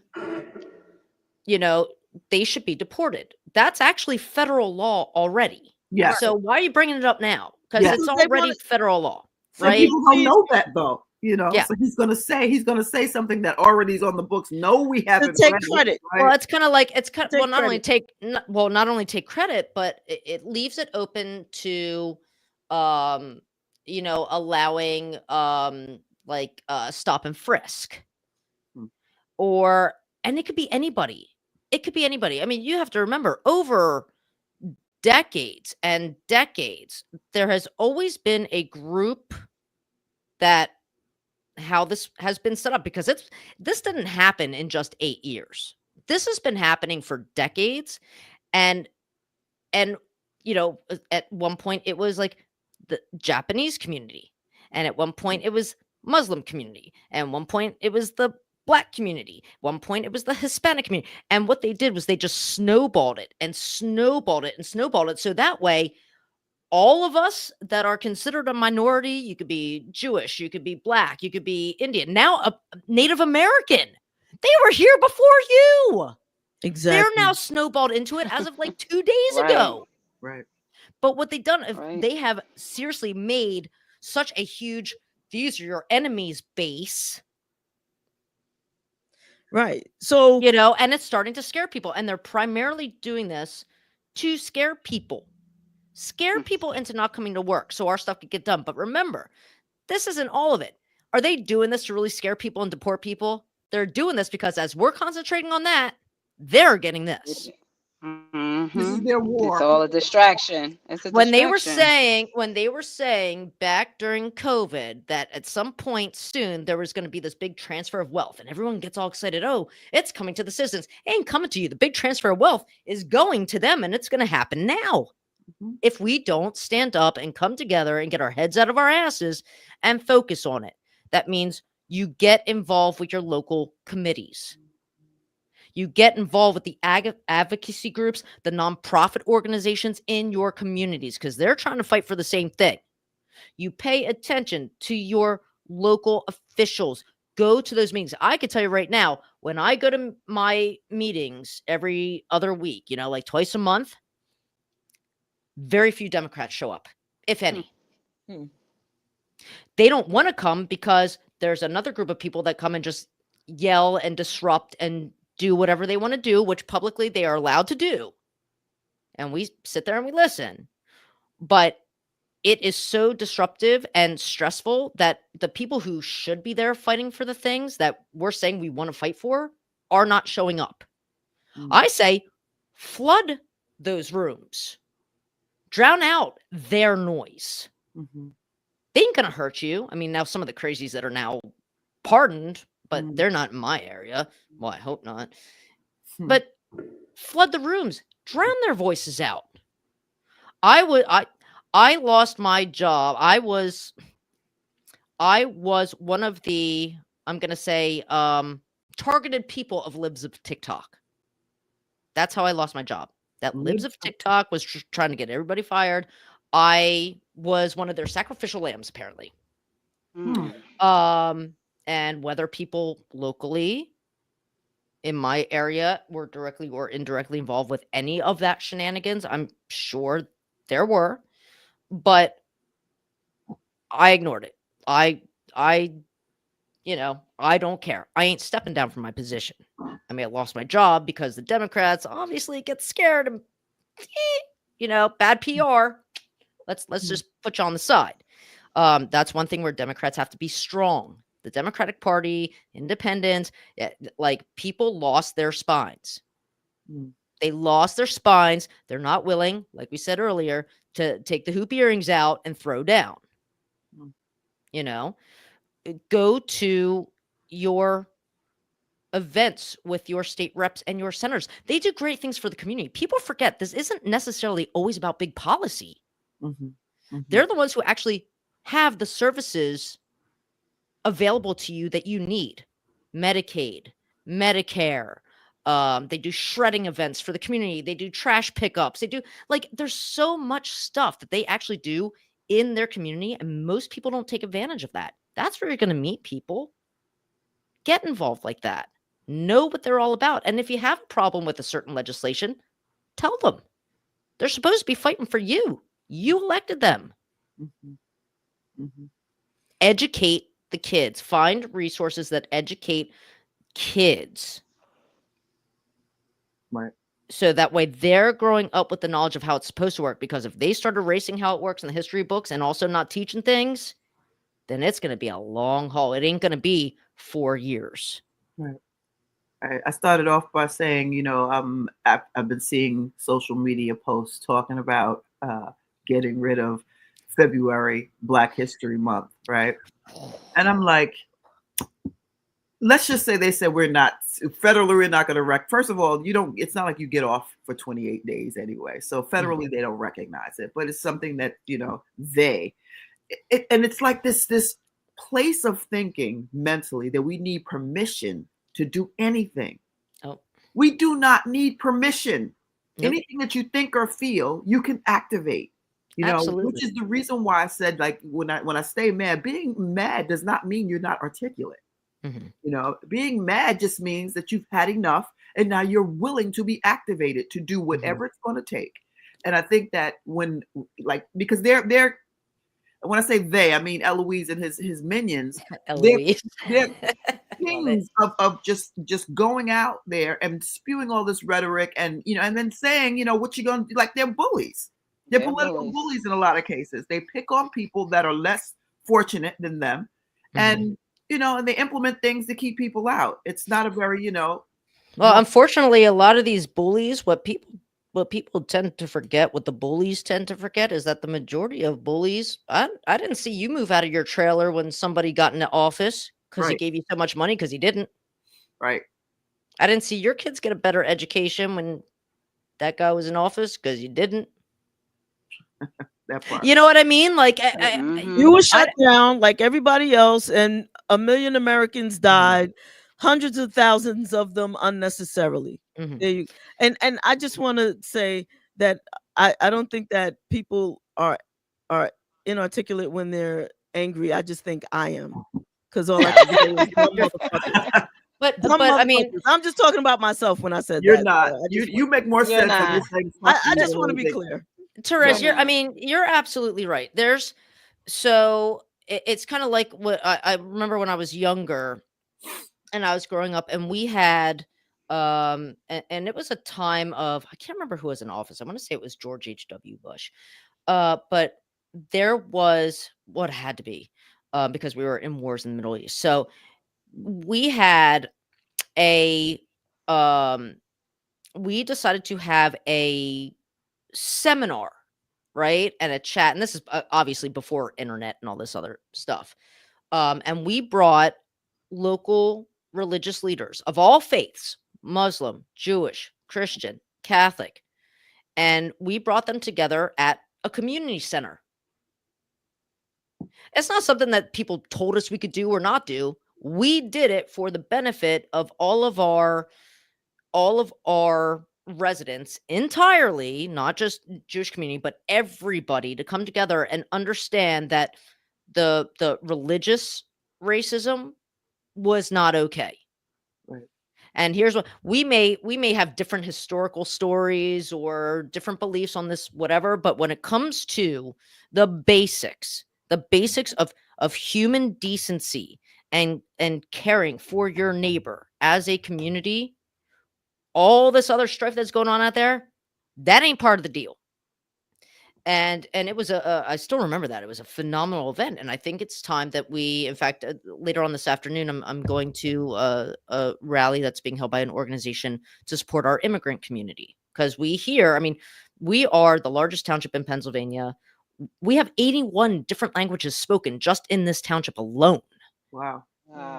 So our township, my council district, is bigger than the state legislative district.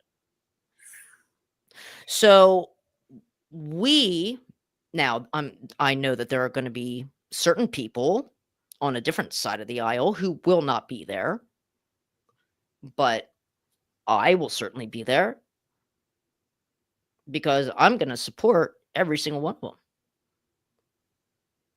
Every single one.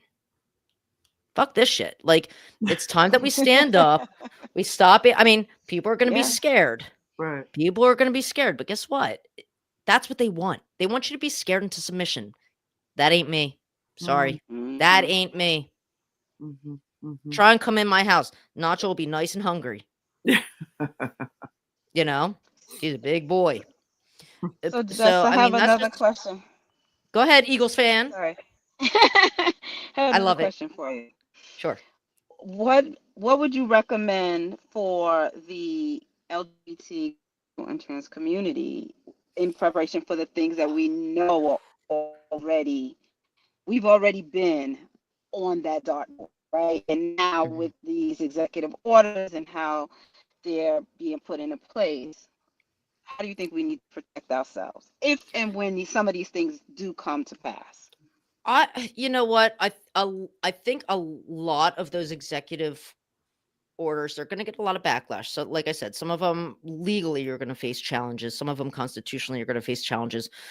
There are things that Congress can do to slow down or stop the implementation of them, but we know how quick they do legislation.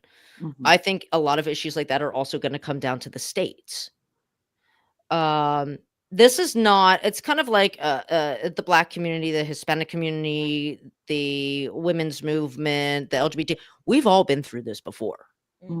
This is just an extra, it's kind of like they beat you down once, you got to get up and keep fighting. They beat you down again, got to keep on fighting. It's the same playbook. It is the same playbook. I think it's essential that you have your safe space. I think for the LGBT especially, and I think what worries me most are the children, because mentally, I don't think that many have developed that emotional perseverance yet that a lot of us have gone through already. I think that I would hope that the at least public school systems would be diligent on their mental health services for these kids, but obviously it all depends on the school boards too and who runs that, because plenty of school boards are bringing the Bible back in, which I don't even know why, because they don't certainly seem to believe it. You know what I mean? So there's enough messiness and shenanigans in the Bible anyway. You know, like everybody, the father's sleeping with the daughters and the nephews, and it's all in there. It's like Dynasty all over again. But I think for the LGBTQ community, whether it's, I think the kids should find those mentors. So here we have a wonderful organization, and they are, I guess it's got to be maybe a little over a year that they first finally opened the community center. It's an LGBT BIPOC community center. There are organizations, whether it's online or in your local communities, join them. Have that resource there. And they usually do a lot of teen programs and teen programming, which is amazing because that gives them that safe space. Now, if somebody's going to try and come in and disseminate that, well, you know what? That's where you've gone too far. It's anything else. It's kind of like when ICE is trying to go into schools. I'm sorry, you've gone too far. Too far. Yeah. That is ridiculous. They want to seriously create a next generation of kids with PTSD because that's the only way they're going to be able to keep control. If you can subdue everybody, they can't rise up against you. Well, guess what? It's time to rise up real quick. And like you said, the basis and the foundation is education. Education on how government actually works. Education on the different branches of government, because they all don't have the same powers. Well, they're not supposed to. Educate them on the historical and cultural things that have happened to all of our communities. Teach them about Stonewall. Mhm. You know, you did a wonderful thing about Shirley Chisholm today, who's amazing. I mean, like, we wouldn't be doing what we do if it wasn't for her Mhm. Yeah. Yeah. and others like her. Yeah. Right. And I think it's time that as a community, you could put out a flyer and say, you know what, I'm going to have a day at the park, and you invite all the people who would be there to support you. And you say, you know what, we are doing a 1970s history lesson on the women's music movement. Yeah. Yeah. You know, order some pizza, and you say, you know what, if you want your children to know about this was something that was do it on a special day do it during Women's History Month. You can always call one of your local officials and say, hey, would you support this? Would you come out to this? Because I know if people called me, I certainly would. Yeah. I mean, I think people are afraid to reach out also to electeds. Mm. Mm-hmm. Don't be Yeah. afraid. Believe me, I have seen them just in their regular days, and they are nothing special. I don't care how high up the ladder you are. You're no different. And in fact, Exactly. sometimes more deplorable than I am. So don't think your shit don't stink. Contact them. Invite them. Mhm. Join up with a nonprofit organization and say, hey, listen, we're thinking about doing this. You want to team up? You can Mhm. call other nonprofits and say, do you want to be a vendor there?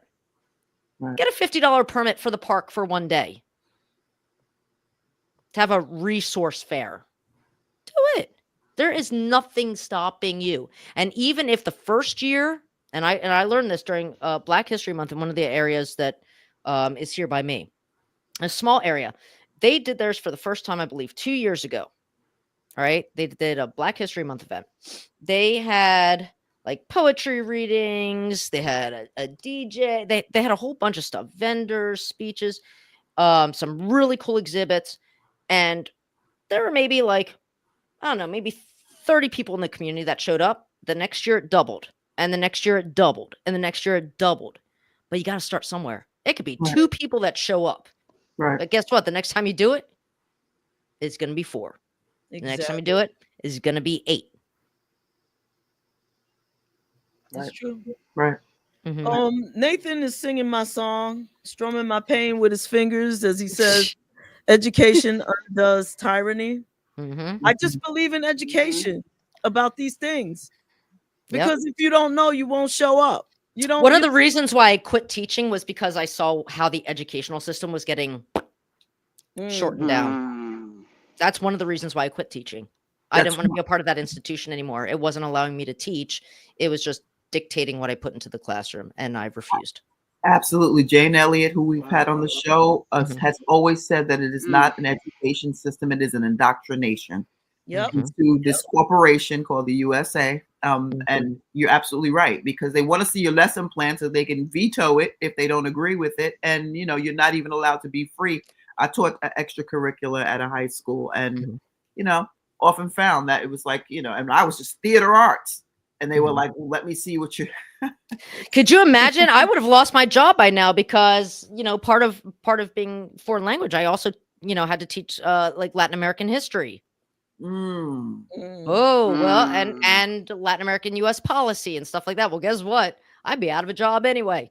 Yep. Thank God I left teaching before COVID hit, which was actually pretty smart. But could you imagine? Because I can't keep my mouth shut about that stuff. About COVID? No, about Latin American history. Oh, yeah. You know, Yeah. So Cesar what about Puerto Chavez, Rico? like, oh, I'm afraid There's for stuff Puerto going Rico. on with Puerto Rico with Venezuela. What do you think about that? My father-in-law is in Puerto Rico. So Puerto Rico is, I mean, we all know it's a U.S. territory. I'm really afraid. We all know that, except Lady Eloise is not clear about that. No, Lady Eloise. Oh, that's right. Well, what I do think is funny that apparently the Gulf of Mexico is being called the Gulf of America, but guess what? Other countries are still calling it the Gulf of Mexico, like because it is the Gulf of Mexico. It is the Gulf of Mexico, and nobody in the world are changing their maps for you. I'm sorry, they're not. That's some wasteful spending. Could you imagine changing all the maps and textbooks and encyclopedias that we have in this country? Talk about frivolous spending. Right there. That's crazy. So, Of all the things we could think to do. yeah, of all the ways we could spend our money, it's going to be reprinting all the textbooks for 326 million people in this country. Yeah, that's choice. That's really good fiscal, responsibility.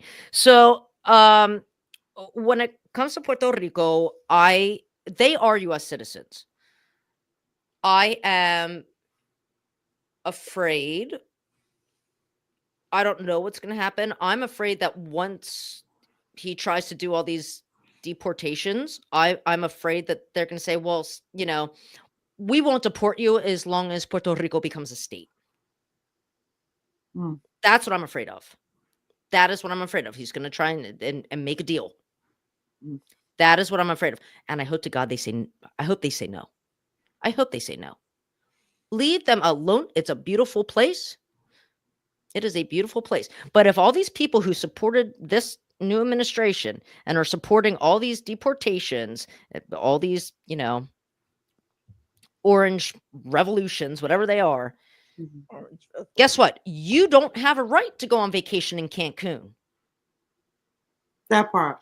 Mexico so far says no. My beloved Mexico so far. I'm telling you something. Mexico. So Mexico, I'm very proud of them because we have to remember a lot of times there is a lot of patriarchy in Latin American society, right? Patriarchy, Catholicism. They have their first female Jewish president. Yes, they she's do. running the show. She's running the show. No joke. No joke. And I also love she shut that plane down. Didn't she shut that plane down? She shut that down. You're not landing here. You're not landing here. Yep. But I think if you are supporting deportation, then you have no right to put yourself into their country for your vacation. You don't. At all. Right. At all. Right. And quite frankly, they have a right to say, yeah, no, guess what? You can't take vacation here. They could shut that down. Exactly. They could shut that down. Look at Canada. That woman came on and she was like, hey, listen, California and Oregon and Washington, I got a deal for you. Why don't you just join us, become one of our territories? Because we already have trade agreements with you and resources. Plus you get free health care, you have a great school system, and you don't even have to worry about the gun laws and all the craziness of that. And she laid it down. There are so many people speaking out about this. Oh yeah, Claudia, she's great. Yeah, but but that's the thing. I was thinking about this morning. Actually, I started thinking about it yesterday. For all the times in history, now sometimes we were a little bit late, which I blame the U.S. for, because sometimes we're a little slow on taking action. But we were a little bit late when we finally went in to interject ourselves to help people of other countries, right? Like the Holocaust. We were a little bit slow. We should have interjected a lot earlier. We did not. That was on us. We waited. We had to wait till so many people were dead before we decided, okay, let's go in there now. There's a part of me that's like, I'm looking at all these other countries. You see what we're going through? Switzerland, can you please lend us a hand here? Can you bring some of your people over to help us? Because we helped you, well, actually, I don't think we helped Switzerland, but just to, when is another country going to say, you know what, enough's enough with this stuff, because what's going on over there is now going to affect us and our economy and our this and our that. If we're the economical powerhouse and we go down the shitter, everybody else is going down the shitter too. And I would hope that they would stand their ground not only for that, but just the respect of humanity. Like they are now in a position where they are getting pummeled. We need to help because we were them 100 years ago. And we know what it's like.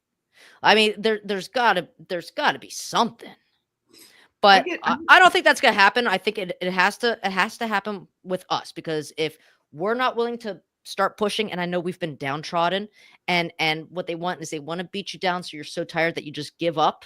If you can't beat them, join them. If you get so tired of trying to beat them, they figure you're just going to join them. I ain't joining them. Guess what? I'm boycotting every one of your damn companies. Every one of them. Every one of them. You will find me on Blue Sky. You won't find me anywhere else, because I'm taking it all off. I ain't go. And now Target rolled back DEI. Guess what? Target, you ain't coming to me either. I'm like, what? Can you believe this? My mom's birthday is Friday, right? This coming Friday.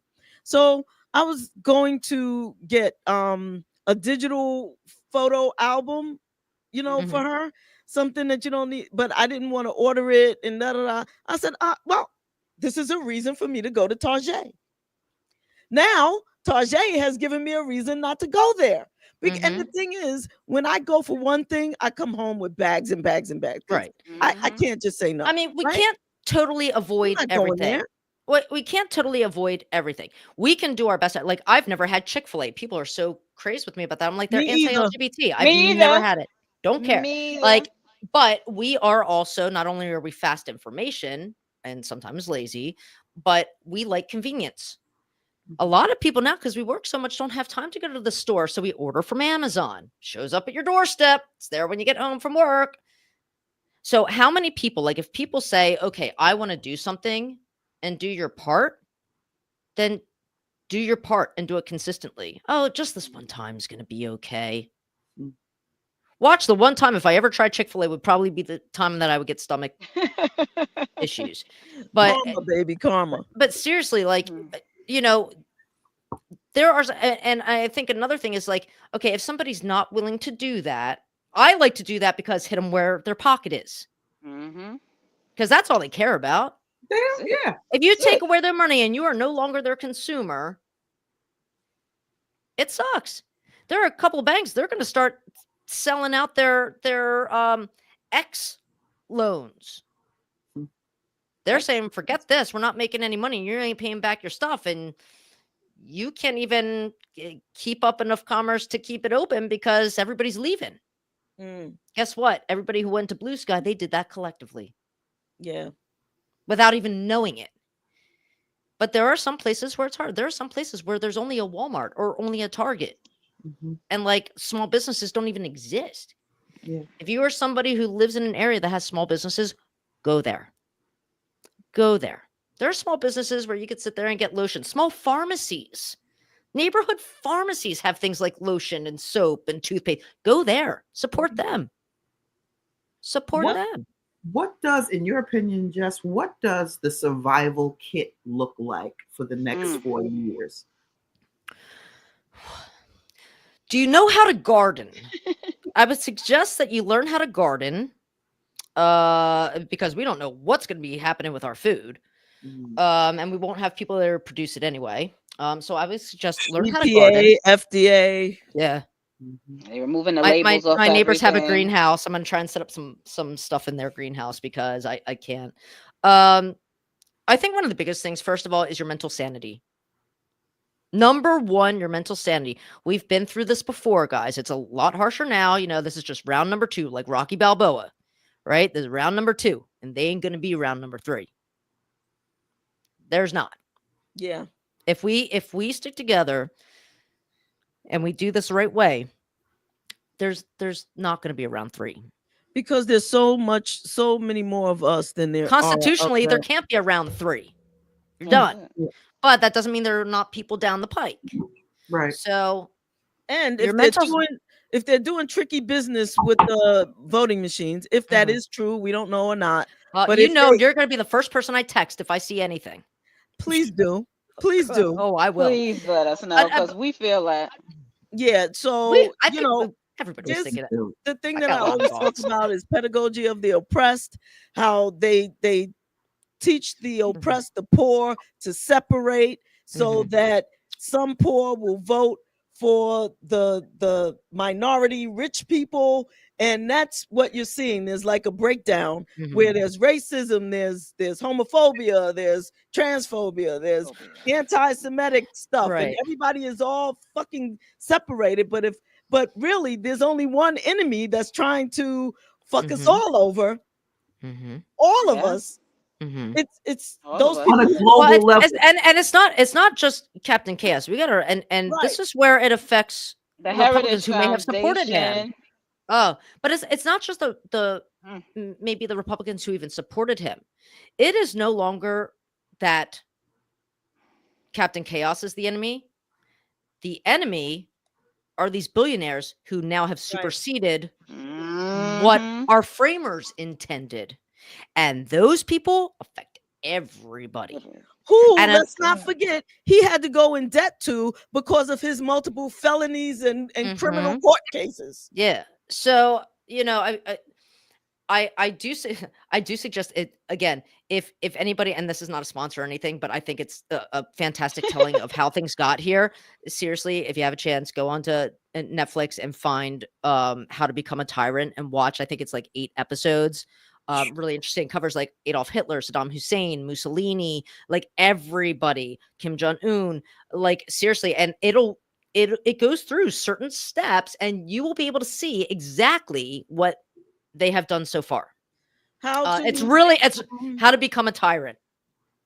Yeah, really, it's weird to watch, but it's historical in fact, and it just, I think, in order to combat this, we also have to know, and I know people want to stay away from the news and stay away from X and stay away from whatever. Like I'm pretty much off those, but we still also every once in a while need to not be a part of it to comment, but just to see what they're saying, because it's kind of like the Bible says, know thy enemy. No, yes. We can't combat them unless they know it. And the one thing, and AOC said this the other day on Jon Stewart's weekly show, and I love AOC. Me too. But she had mentioned one of the problems with the Democratic or mixed crowd of anti-Captain Chaos supporters, but especially the Democratic Party, is that because we do things a certain way and we follow certain rules, we have become predictable. So they can always predict what we're going to do. That's how they've been able to run us over. They knew that after the Harris election, they knew that we weren't going to sit there and call foul when we fucking should have. Right. You know what I mean? But we want to sit there and say, Right. well, They we knew believe in that. fair this. And by the way, like, we want to make sure that, you know, everybody knows that we're not like them. You know what? I'm telling you something. Like the lady said, when they go low, we go high. But when they go low, now I'm going to the fucking basement. You need they like this guy because he was a disruptor. Well, it's now time for us to be the disruptor. Absolutely. And That's what make Roland our Martin own said, party the same listen. thing. The one thing about Obama, I'm going to say this because this goes into what else we can do in the meantime.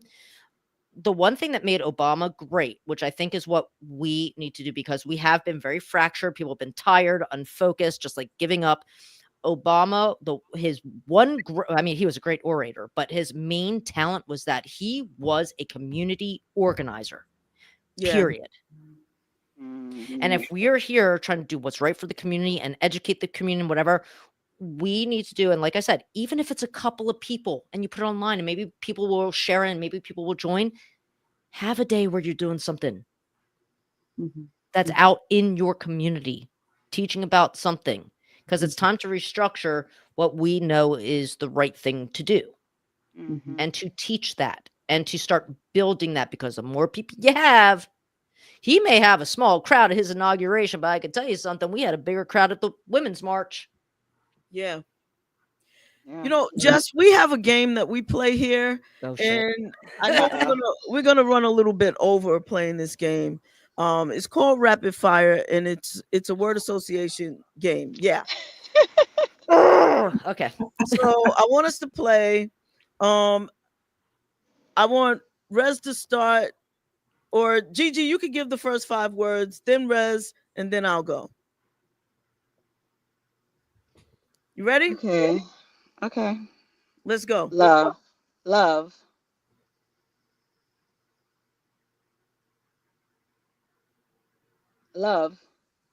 So Jess, you just respond with the first word that comes to mind. Well, who said love? Who was the first to say love? Gigi's gonna give you 5. So Gigi's gonna give you 5 words. So she said love. You hit her with the first word that comes to mind. She's gonna give you 5 more, and you just hit it, and then Rez is gonna give you 5. Hit it, and then I'm gonna give you. Peace. Diplomacy. Bureaucracy. Lesbian. Me. Friendship. Family.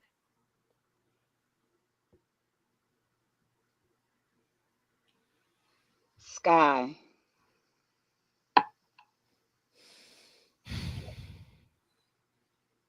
Mentality. Thank you. Thank you. I'm up next, Jess. My first word to you is going to be community.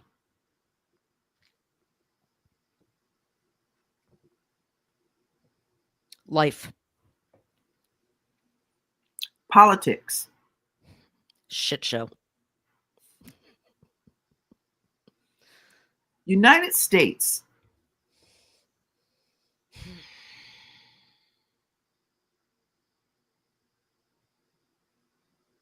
Possibility. Safety. Neighbor. Humanity. Hopefully kind.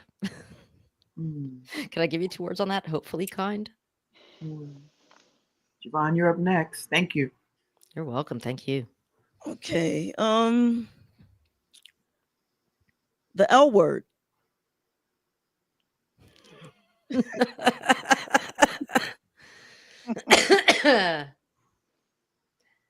Overdone.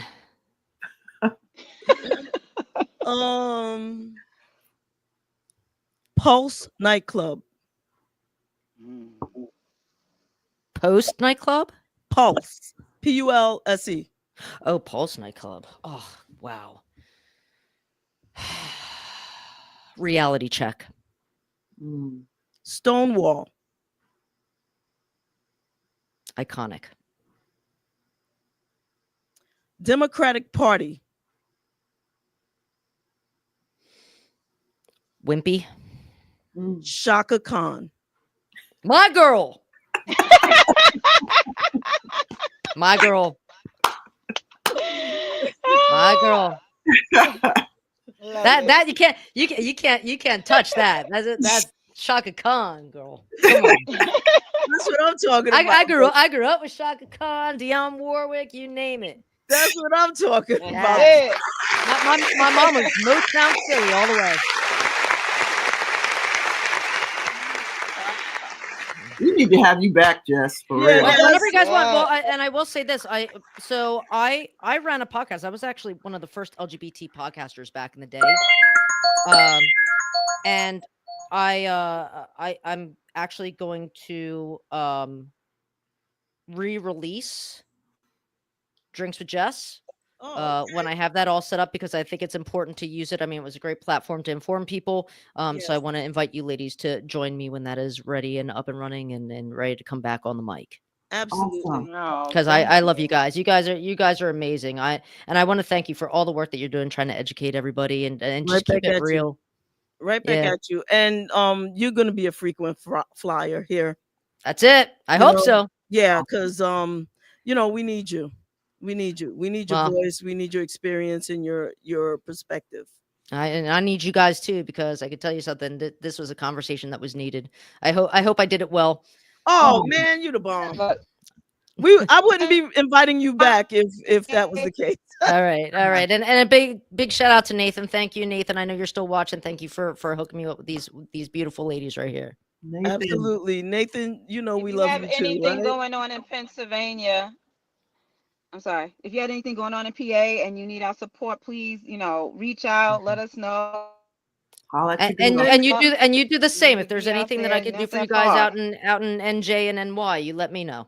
And let us know how let the people know how they can get in touch with you, how they can follow you on social media, on Blue Sky, etc. So Blue Sky is just my name, Jess Branas, all lowercase. That's it, easy peasy. I'm not even going to Instagram and where. I mean, I have council pages for Instagram, Facebook because I have to, because most of my constituents are on there, just to give them community events. But yeah, if you want to connect with me, just personally, know what's going on. Just Jess Branas, Blue Sky. All right, we're all set. Thank you, everybody. Thank you. This has been a wonderful show. Thanks to you. And thanks to you too. And thank you to our whole entire community for watching, for chiming in, and for supporting us. God bless everybody. And everybody stay safe and stay aware. Educate yourself and others. Let's keep it moving. Yes. God bless. God bless. Oh, men and women unite. Men and women unite. I would fight for me in a sense that I had played with music and musicians that was of that caliber prior to joining Slave. So, and I think like a jazz musician. I'm known more from an R&B, funk, rock kind of cat, but I think like a jazz musician. So, you know, I'm into taking chances, which others would say are taking chances. I say I'm just continuing to evolve. And so that's how I was able to go into Hall of Fame 1. And then they said, Atlantic Records goes, you know what? If you give us another Watching You, it's a done deal. And I said, well, first of all, I already did Watching You. That's already there. I'm not trying to duplicate Slave. If I was going to do that, then I should stay. I mean, I'm not going to try to duplicate Slave and I'm not in Slave. That's ridiculous to me because I was hearing other things. I didn't leave because we were against each other. I left because I knew it was an evolution that I still needed to do as far as my growth, business-wise too. So, yeah, so I went ahead and said, way out, where you never been before.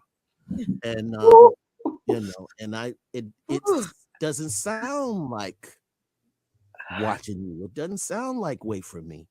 It's its own thing. And I really had to stick to my guns on that because I said, listen, a lot of people underestimated me because I was the drummer that came in. So, okay, then you start singing and okay, and you're writing, okay. Now you're doing your own thing and we're telling you, here's the way to go. And you're like, nah, I'm going way out. You know? So that's kind of how that went. Okay. Yo. Hi, this is Steve Arrington, and you're listening to Brunch in the Basement with JaVonne and Terez, and we going way out.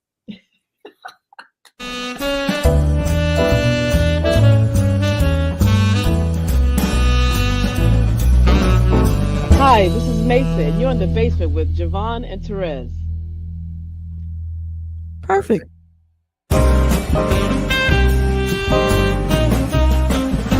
Leon, that's right, Leon, for some of your favorite movies, and I'm at Brunch in the Basement with Terez and JaVonne.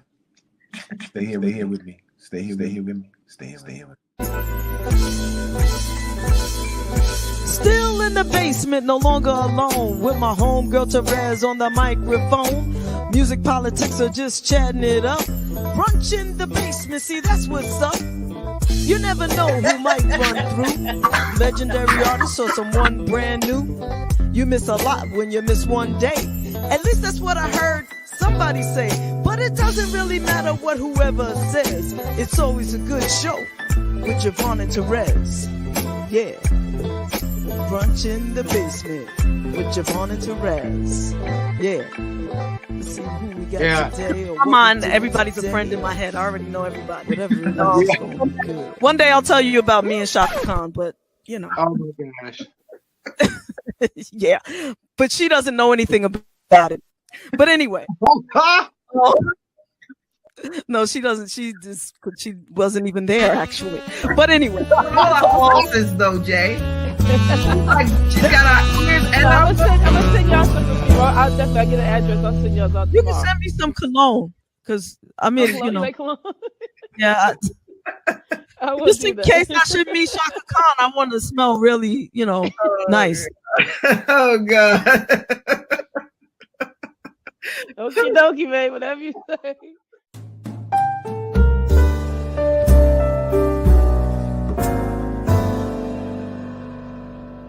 The time, so and we thank you for that. Thank you. Well, thank you. This part, that little piece, I'm just gonna keep and play it all the time for myself. But no, I'm just teasing.